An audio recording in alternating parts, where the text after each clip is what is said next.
Right, everyone, we're going to be kicking off in a couple of minutes, but I'm a big fan of self-care. So we've come to a conference, we've been sitting in hard chairs, probably eating too much. So while we let everyone else pile in, anyone who is willing and able to do so, please stand up.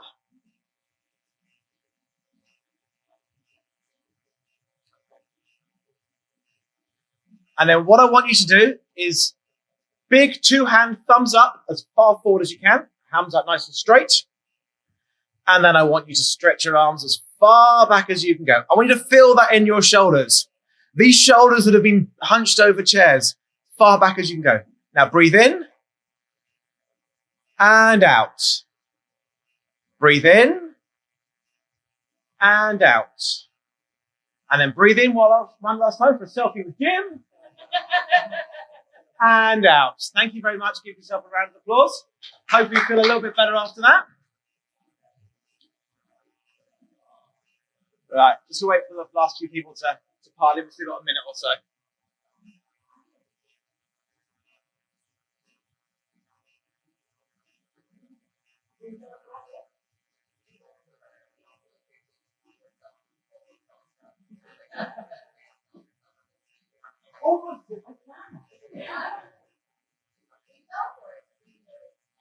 Yeah, you noticed too late though. Right, we're on time. Let's kick this off. So obviously, as a British person, I have to start with hello there. Yes, thank you. At least one. Yeah, so quick show of hands. I like to ask lots of questions, by the way. Who here likes Star Wars? A lot of hands. Okay, who's original trilogy? Okay, prequel trilogy? You sound like Jar Jar Binks. Sequel trilogy? Who's the fans of Rey and Finn and Co? Less men. Who just love it for Baby Yoda? Yeah. Who doesn't love Baby Yoda? Yeah. Awesome. Awesome. But also more importantly, who here uses some form of copilot in everything that you do? Do you use copilots? Okay, cool. A few hands. Do you use any other AI tools to help you write code? Spin up ChatGPT, Claude? Okay, cool. A few hands. So essentially the goal of what I want to do today is talk about what a copilot is, show you kind of the pieces that make up a copilot so you can understand a lot of the concepts that drive the construction of copilot. I'm going to show you how to actually write one using Pieces OS as a large language model abstraction layer, but the concepts apply to kind of any copilot process. The idea is by the end of this, you'll know what a copilot is, and if you want to start building your own, you can. So I'm going to start off with a demo of a copilot I've built. Now, Luke, as we know, had a copilot in the back of his X-Wing as he blew up the Death Star, R2-D2. But also, he kind of had a copilot in Yoda, guiding him through his journey. So I thought it'd be fun to build a copilot inspired by both R2-D2 and Yoda. So I'm going to go here, and I'm going to spin it up.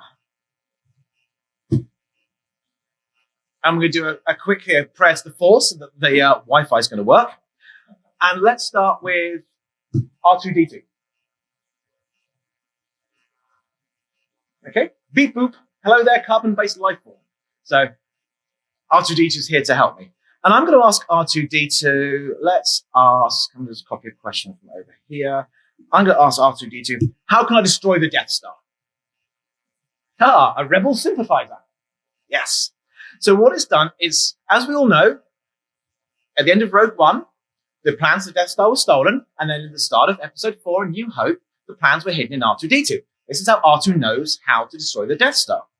And it actually turns out the Death Star is written in C#. Any C# developers? A few of you. We're going to be focusing on C# in this session, but the concepts apply to all languages. But yeah, Death Star is written in C#. And if we fire a photon torpedo strike at the thermal exhaust port, it sets the state to be destroyed. R2 knows about this. Now, is the Emperor aboard? Important question. And it goes, nope. Beep boop. After checking the Emperor's whereabouts, checking the Emperor's whereabouts, something held delightfully treasonous. Let me scan the Death Star's manifest, and no, the Emperor's not on board. No Boffins died to bring us this information. So that's my R2-D2 one. And let's relaunch it, but this time, choose Yoda, I shall. And then let's ask Yoda about the All Things Open conference. You may have heard of that conference. Greetings, young Padawan. A helpful copilot I am. What can Yoda tell me about All Things Open? The All Things Open conference you ask about. Commune with the living force I have. Knowledge of this gathering, it is shared. And so it's giving me information about All Things Open and some things I was doing. It's kind of sensed through the power of the force that me and Ellie on my team are doing things at this event. Open your thoughts up. And I can ask Yoda more things. Let's ask Yoda just, what was I doing just now? Let Yoda commune with the living force. What does Yoda say?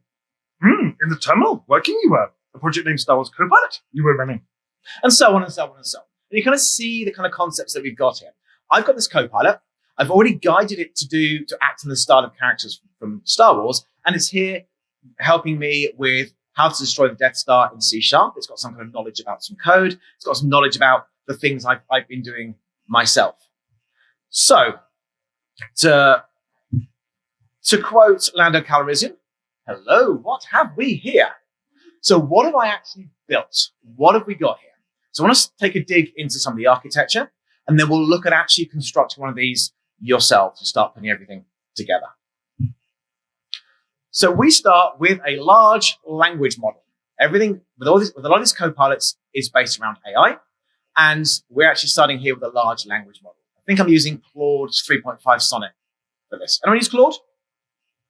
No, you more GPT people? If you use Claude, more GPT? GPT. Okay. So I'm using Claude for this, but the principles apply to all large language models. These are kind of the bedrock of your copilot. Your copilot sends information to the model then responds. Now, the thing about these large language models, there are many large language models. And so ideally, you want some kind of layer of abstraction that sits over the top. That way you can swap large language models in and out, and then your layer of abstraction can add capabilities to the application that you're building. And we'll look into some of those capabilities in a minute. In this case, I'm using Pieces OS as my abstraction layer. If you don't know what Pieces is, it's a long-term memory for your developer work stream. It's kind of AI. You can bring in context from everywhere. Not going to push it now. Come down to the booth and talk about it later. But who's heard of like Ollama? Yeah, a few hands. Same kind of idea. It's an abstraction layer that sits on top. And all the concepts here would also apply to things like Ollama. Now, the way we interact with Pieces OS is a REST API. That sits on top. And then in this case, I'm using a .NET SDK to access that. So I've got an SDK that I can program against to build my own Copilot. And that's when I put my Copilot application on top of this. Now, there's a few C# developers here. Quick geeky C# notes. Microsoft recently announced another abstraction layer over LLMs, Microsoft.extensions.ai. Anyone heard of that? Okay, one person. We now support that in Pieces OS and in the SDK. We have a session at .NET Conf where I'll be showing some of that off. So that's pretty cool for those geeky C# people. So our SDK, it's open source. You can grab it if you're a .NET, the standard Pieces OS client, or the extensions one, because we love extensions.ai. We also have Python as well. Who's Python? Okay, more hands than C#. So we have a Python one. So if you want to use Pieces, everything we'll show off today, C# and Python.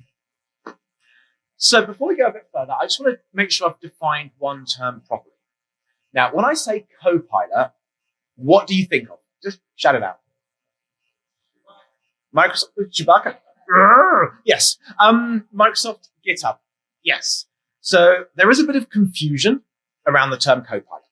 GitHub were the first ones to use Copilot for their coding assistant. They wanted to copyright this name. Microsoft, their owner, said, no, we want to use Copilot for everything. So no. So Microsoft started releasing their own Copilots. And Copilot is now the generic term for a coding assistant, an assistant that works with you. So yes, GitHub Copilot was the first, but Copilot is a term used by a lot of different companies. SAP have a Copilot, Salesforce have a Copilot, Microsoft has a Copilot, Pieces has a Copilot, other people have a Copilot. The main important thing about a Copilot is it is a Copilot. It doesn't fly the plane, it helps you. You may have heard of these software, AI software engineers that can write code for you, that when actually tested out do a terrible job. These are bad things. A Copilot, on the other hand, is designed to sit with you, help you, and support you. These are not designed to replace you. So it's just like a smart assistant that's going to help you. So when we talk about copilot, it is the generic term for any AI-powered assistant. So make sure I clear that up. So let's write some code. Let's actually pray to the demo gods and see if Jim can actually write some code and to start build a copilot. So I'm going to go in here. I'm going to use a C# app. So we'll just create a new one.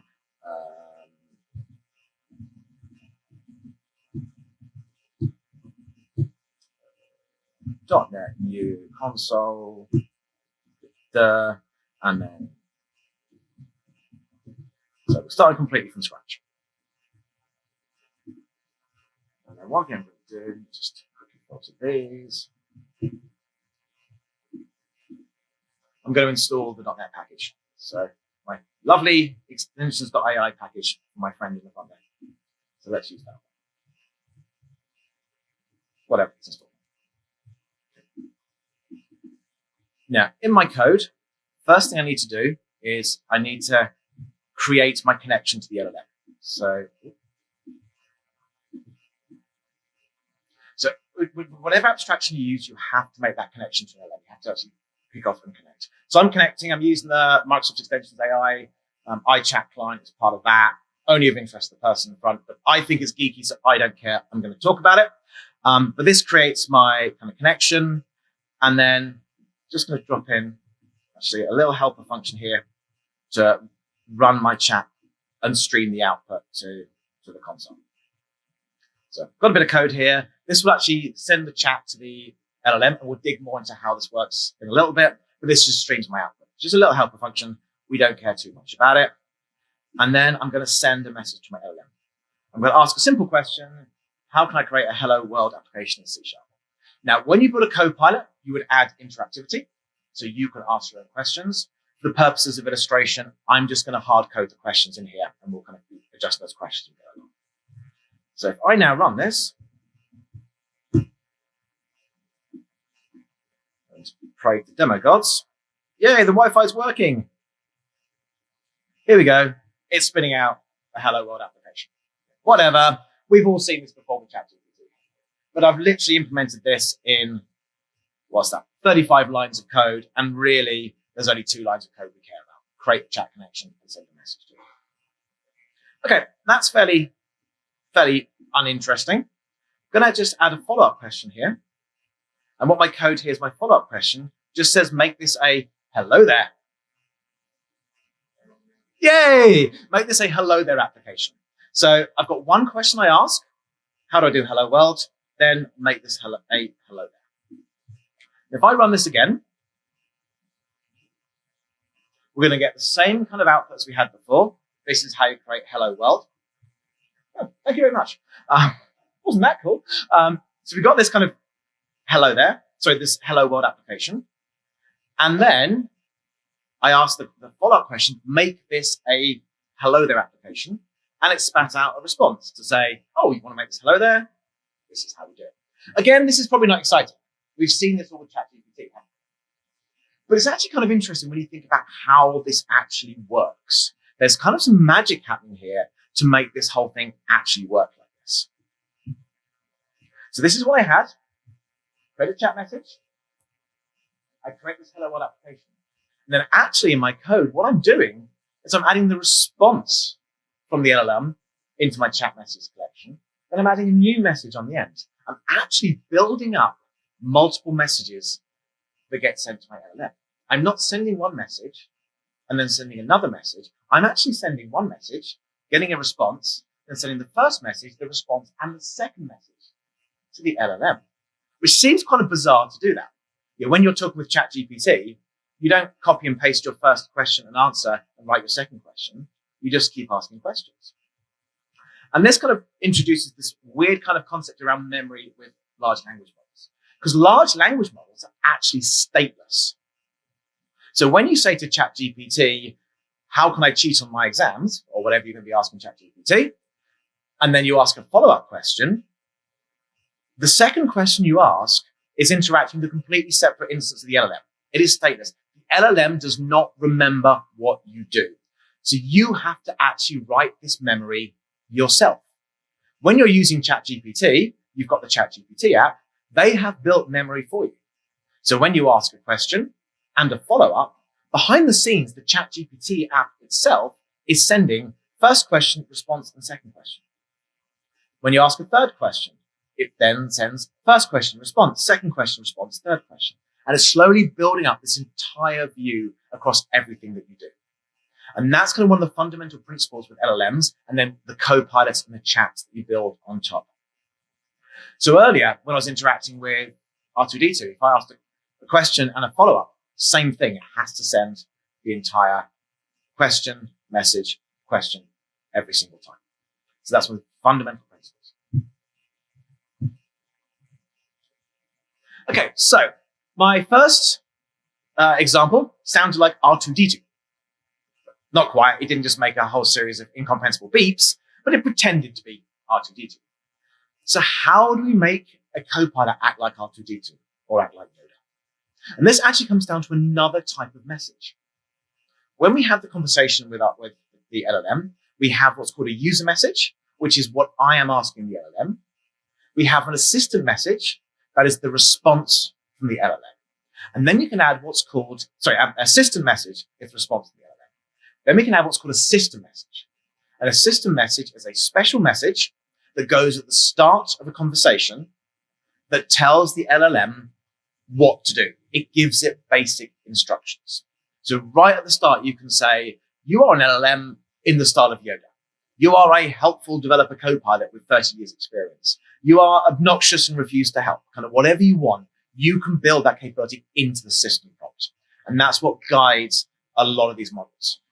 And in fact, there's a lot of system prompt engineering that happens around things like safety and responsibility. If you ask an LLM to give you something bad, there's kind of an inherent system prompt that says, no, I will not tell you how to harm someone, do bad things. And there's a lot of research around how you can override those system prompts to get LLMs to tell you bad things. It's very interesting kind of security, privacy, behavior, responsible AI type area for investigation. So you know what? Let's write some code. We've done R2. We've done Yoda. Let's do some Luke. Let's actually do some Luke here. So what I'm going to do is I'm going to drop in a system prompt. So I've got my system prompt here. And this system prompt says, answer everything in the style of Luke Skywalker from Star Wars. Complain about being stuck on Tatooine and going nowhere, and how you'd rather be going to Tashi Station to pick up power converters.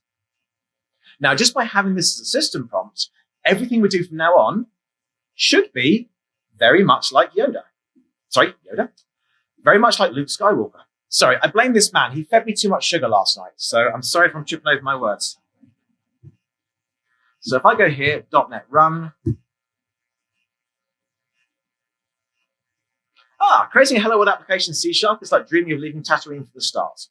So we've got that Luke Skywalker style thing there. It's a simple start, but it opens up a galaxy of possibilities. Same with the hello there. Turning your Hello World application to hello there is like finally getting to Tashi Station to pick up those power converters. So every single response we're getting is done in the style of Luke. Now this, to me, is very, very cool as a Star Wars fan. I'm sure those folks who did not put their hand up when I said, are you a Star Wars fan, may not think this is so exciting. But there's a lot of things we can do with the system prompt to be more effective. So for example, what I'm getting out here from my LLM is a whole load of text and information that may not necessarily be relevant. Open your IDE, create a new project. I don't care about that. I just want the code. So again, I can control that with a system prompt. I can get rid of the system prompt here. Bye-bye, Luke. And then we can add, stop scrolling so much.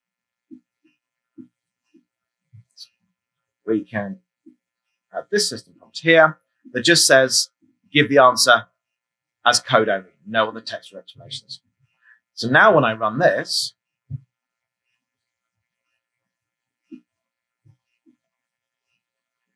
not always perfect, but the first time it just gave us the code.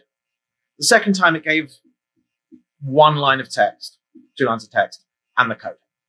So as I'm building my copilot, I can provide this level of guidance. I just want code, or be really verbose, be not very verbose. answer in the style of a pirate, kind of whatever you want. Yes, you can have fun with some of these things, but this gives you a lot of power to structure the results that come back. If you're doing any kind of data science, for example, always return results as CSV files, or always structure it as JSON using this particular format. Always use this naming convention, things like that. So you can build this guidance into your copilot to be a lot more helpful. If you're in like the edtech space, for example, always make sure my answers are understandable by a fourth grader, things like that. So you can kind of provide a lot of guidance to kind of help the use of the copilot. Very, very powerful. Now, we all recognize this scene, episode 4, on the Tantive 4. Leia is there, putting the plans for the Death Star into R2-D2. And we saw earlier, the plans for the Death Star is a C# project, and R2 knew about it. So how did R2 know about it? What is the equivalent of Princess Leia sticking the captured information from Scarif into R2-D2? And the answer to that is context. When we talk about what we send to an LLM, we are talking about context. Context is the term for all the information that goes to the LLM. And all this context goes to the LLM through the prompt, whether it's the system prompts or whether it's the questions we are asking, this all goes through the LLM. So in the case of the Death Star plans, what we can do is we can add the Death Star plans themselves as context to the LLM. And then when we send the chat history with our system prompt, embedded in there, we can store a whole lot of code and then send that code with the question. And so suddenly the copilot can reason over my code base. It's not just limited to the public code that's been trained on. It can reason over my code base as well. So let's actually do that. Let's do that quickly now. So I'm going to add a thing in here. Where are we? I'm going to add some chat options. And these chat options, this is a feature that's built into the Microsoft Extensions AI. But this basically says, add this folder of code. So what I'm doing here is I'm telling Pieces OS, the underlying LLM abstraction layer, this folder of code is something I want you to add as context to what I'm doing. And this folder contains the plans to the Death Star. Yay. So I can add that. And then you know what? Let's just add some new messages. We're asking, how can I destroy the Death Star? And then we can send this to the LLM, passing those options like folder code. And let's see what we get coming out. Docker run. And there we go. To destroy the Death Star in the code, you can use the photon torpedo strike method of the Death Star class and target the thermal exhaust. This will change the state of Death Star to destroyed. Here's example code to do this. And the way this works is the code base that I've sent, buried inside there is this Death Star class with a photon torpedo strike method. And there's a case statement there that says, if you pass in thermal exhaust port, set the status to be destroyed. So I pass this entire code base in, the LLM can reason over that code. And this is how we start adding more context to the conversation that we have. And it can pick up pretty much anything that we provide in the context that goes in that project. So for example, I can drop on another message in here. I'm going to ask, is this like bullseyeing want rats back home in my T16? And let's see what it's going to do. Again, it's that follow-up question. And every time we are sending the system prompt, we're sending all of the code from my project, the question, the answer, the question. And what it's got here saying, yes, the code you're working makes a reference to that famous line from Star Wars. And I've actually got a comment in my code to say, this is like bullseye and want rats in my T16 back home. And so same idea, as we build up this chat history, we are sending all the context every time with system prompts, user assistant, and so on and so on and so on. So when I say all this gets added to the context, not being 100% accurate with that actual statement. We are not necessarily adding everything to the context. And this is because LLMs have a limited context window size. And what that means is there is a limit to how much information you can give an LLM. This context window size is defined with what we call tokens. A token is anything up to 4 characters, maybe. 2 tokens a word, something like that. Each LLM has their own kind of rules on there. But essentially, it's a piece of a word. That is a token. And so when you send context, that context internally is broken down into tokens. The tokens get sent to the LLM. Too many tokens, the LLM cannot accept. It's all down to neural networks and neurons on the end, and the number of neurons at the end is the absolute limits what you can send, and you just literally cannot physically fit any more into that. Now, these context window sizes vary. Who's heard of Gemini from Google? Yeah. Gemini boasting about their 2 million token context window. That's currently the biggest out there. 2 million tokens. Is that 1 million words? The entire works of Shakespeare. So that is fairly large. Smaller ones, GPT, 128,000 tokens. So it varies depending on the model. Obviously, the more context that you send, the better response that you get. But also, the more context you send, the more you pay. Pricing is based around context. But, I guess, quick show of hands, who here deals with like million line of code projects, those kind of really big enterprise projects?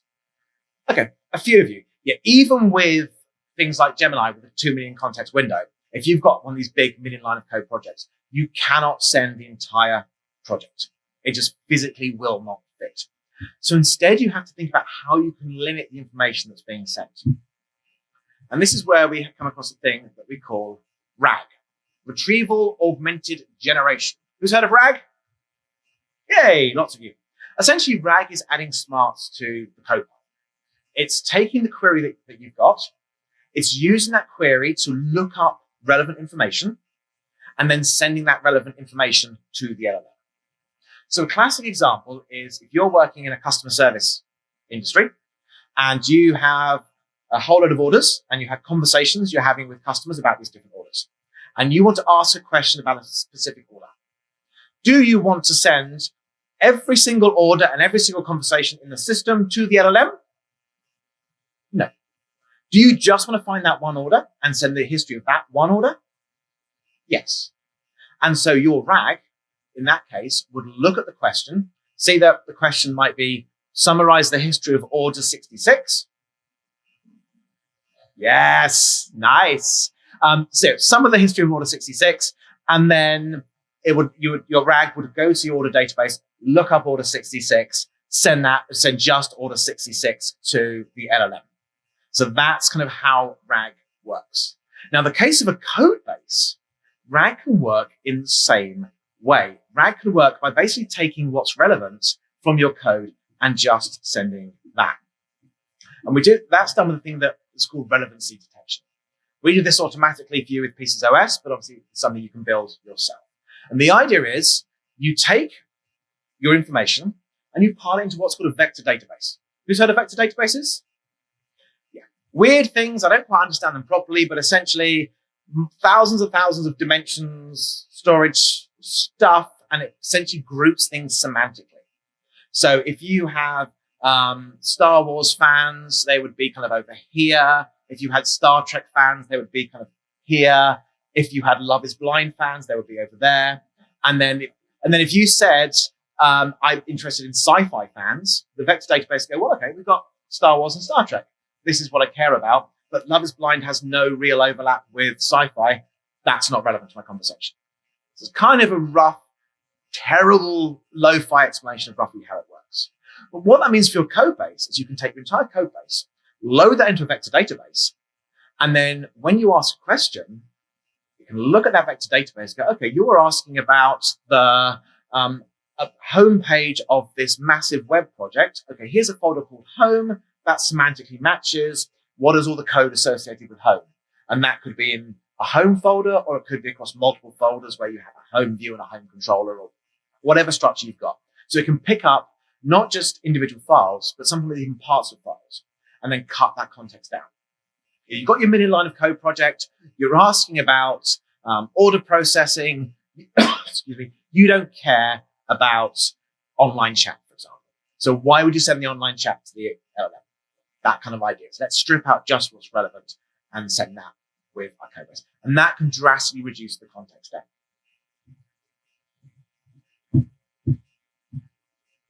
Now, I do want to touch on the different types of LLMs. So I mentioned briefly that Gemini, 2 million tokens, We've got GPT, 128,000 tokens. Who's heard of SLMs, small language models?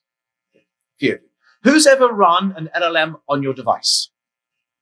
Few more. You've run an SLM. So large language models are so called because they are large. Yes, they are massive. They run in racks and racks of GPUs. Small language models are small and are designed to run locally on your device. Now, the upside to small language models is you don't need a big rack of GPUs to run them. You don't need Wi-Fi. You can run them locally. The downside is they're small, they encode less information, and they can be substantially slower. Also, being small, they have a smaller context window. So there's less information that you can send to them. So you kind of got to, if you're thinking about which model to send, you've got to balance that privacy versus speed versus context window size. Now, SLMs are great. They can run in less than 8 gigs of RAM. I've got a Mac with 24 gigs of RAM and Mac M3. I can run models till the cows come home. Absolutely fantastic. They're just a little bit slower, and they have that smaller context window. So let's actually do that. Let's look at a small language model here. So I'm going to go here, and I am going to start using, I'm going to start using a model from Microsoft called Phi. This is a 4K context window model. So it's small, it's fast, it runs locally, but it only can do 4K context window. Now, if I run exactly the same code, I'm going to just dip to my activity monitor. And you may notice down here, I'll zoom in a bit of a memory bump. Not much. I'm still only using, 4.36 gigs, but this is running locally. So I kind of got that nice power to have it running locally. And it's still running, so it's still looking at my code. My code is small enough that it can fit in that 4K context window when it's done RAG over it. And it's slowly streaming me out an answer. So this is great. It's a smaller model, but because I'm leveraging RAG, it's only sending the bits that are needed.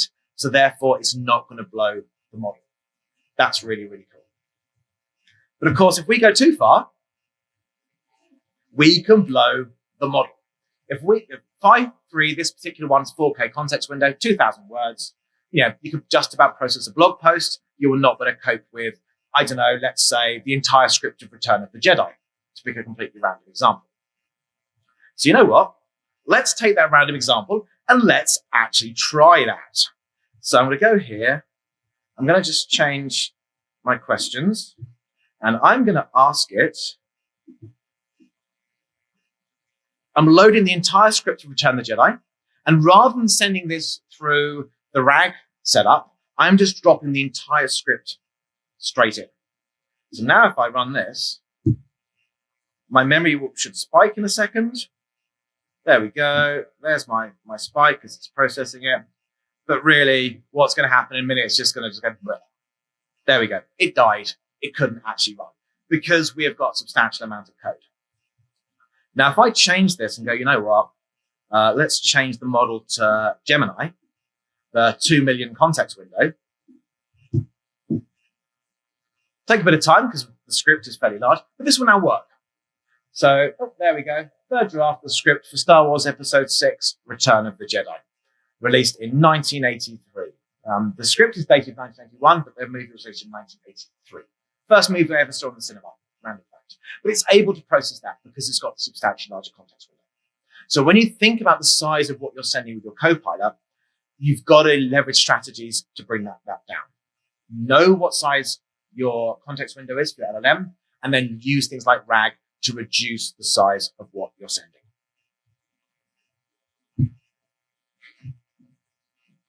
Okay, so who remembers this? Episode 4? Yep. Luke is there, able to fight off against the droid by just feeling the power of the living force. And I had some of that in the Yoda conversation I was having earlier. I asked Yoda what was going on, and he sensed through the living force that I was writing some documents and I was doing things. So how does Yoda sense what I am doing? How is Yoda able to do this? And this is actually based on another kind of RAG feature that's inside pieces, which is very, very cool. We call it long-term memory. But the idea is, rather than you having to explicitly say what code you want to be included, we will actually do OCR over the active windows on your machine, capture that data, save that into a vector database, and then you can then ask questions about the things that you've been doing. So, for example, you could ask questions about a GitHub issue that you've been reviewing or a conversation you're having on Slack. All processed on device, nothing leaves your machine unless you choose a cloud LLM. It's kind of a really cool use of RAG. So rather than you having to explicitly say, here is the context I want you to analyze, it's more about we're tracking a load of context and then really trying to narrow down that conversation. So, as an example, I'm going to flip to another on-device model, actually.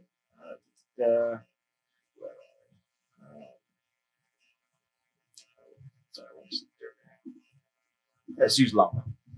Llama 3 billion. I'm going to use that one. And then what I'm going to do is, let's just get rid of this. I am going to ask, I did not want to get rid of all that, did I? I wanted to get rid of that one. Let's stop a new question. I want to ask this question. Okay, who plays Star Wars Outlaws? Anyone play Star Wars Outlaws? Few hands. Okay, main character, KVS. So I'm going to ask Llama, as it is, about KVS. So if I do .NET run, Llama is a local model. It's fairly small, trained a while ago, doesn't really know about KVS. There we go. I apologize, but I do not have any information about a character named KVS from Star Wars Outlaws. So Llama is unable to help. Luckily, however, I have been on Wookiepedia. Oh, come on.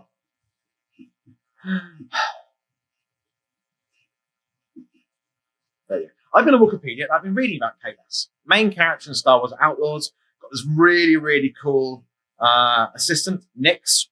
Absolutely great. Okay, so I'm reading about this, and then, I go to lunch. I forget about this. Okay, whatever. Come back after lunch. Ooh, who voiced it? Who voiced KVS? You know what? I'm going to just drop in some options in here to turn on our long-term memory. And then I'm going to get that options, that one. And then we'll just ask exactly the same questions. So nothing has changed except I'm saying leverage the long-term memory. And then the demigods are on my side. What's going to happen is there we go.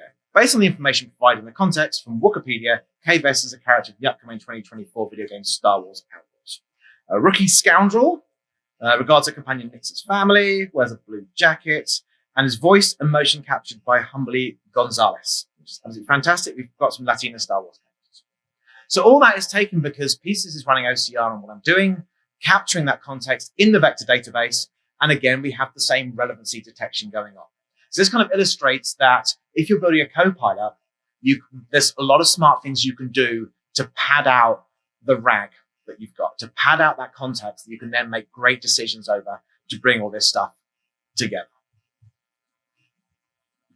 Okay. So what have we learned today? Let's kind of just do a quick sum up of everything we've looked at today. First thing is, copilots are tools that leverage LLMs to help. Copilots is not GitHub Copilot. You'll see copilots a lot. Windows users in the Edge browser will see the Microsoft 365 Copilot. SAP have a Copilot. You will see this term a lot. And the whole point of a Copilot is Copilot is not there to replace you. It is your assistant. Do not be afraid of Copilots. Copilots are not the path to the dark side. They are there to help you. They are the R2-D2, the C3PO.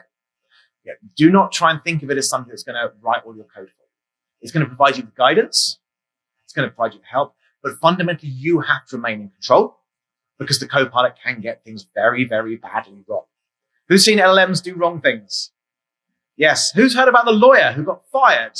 Yes. Those who haven't heard about this, when ChatGPT first came out, a lawyer was looking for previous case law on something. So he asked ChatGPT, and ChatGPT just made up some a great sounding case law, and he used it in court.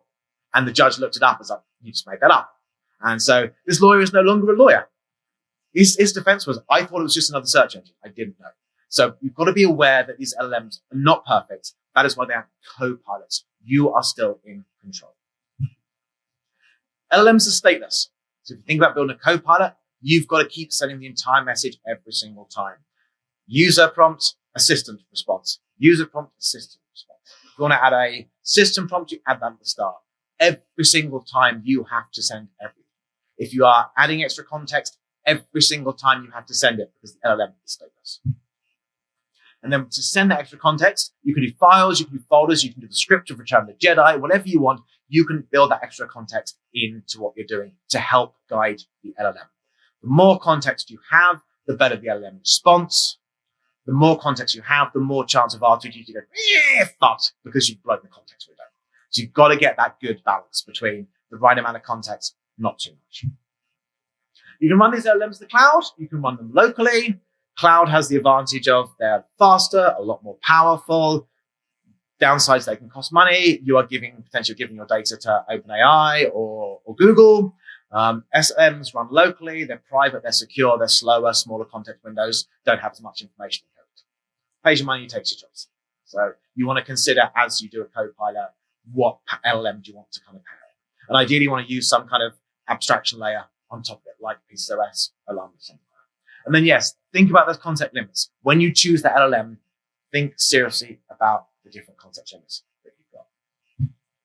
And then finally, leverage tools like Pieces to build a copilot. Come to Pieces booth to learn more about that, but things like Alarm as well. All these abstraction layers have capabilities built in. I love Pieces because it's got not only the LLM, but it's got the RAG capabilities built in as well. But there are so many great tools out there that you can leverage. So there's literally an absolute exploding space at the moment. So as you build a copilot, there's probably a tool out there that can help you do something. Now, my homework for you is Build a copilot, you must. So I want you all to do this, please. Scan that. That will take you to pieces.app where you can download and install Pieces. We have a .NET and Python SDK. Build a copilot. Build the most ridiculous copilot that you possibly can. And then I want you to share it with us on social at Get Pieces. Have a lot of fun with this. There is so many stupid things you can do. I was having a conversation the other day with one of the gentlemen in the front here about who's Canadian, about building a copilot that you can flip between being an American and a Canadian when you talk to them. So there's a lot of ridiculous ideas you can come up with. So try and come up with the most stupidest copilot and share it with me. Love to kind of see what you can do. And if you want to check out my code for Star Wars Copilot, it's in C#, but that will take you into a GitHub repo that's got all the code for the Star Wars Copilot. And with that, thank you very much, and may the Force be with you.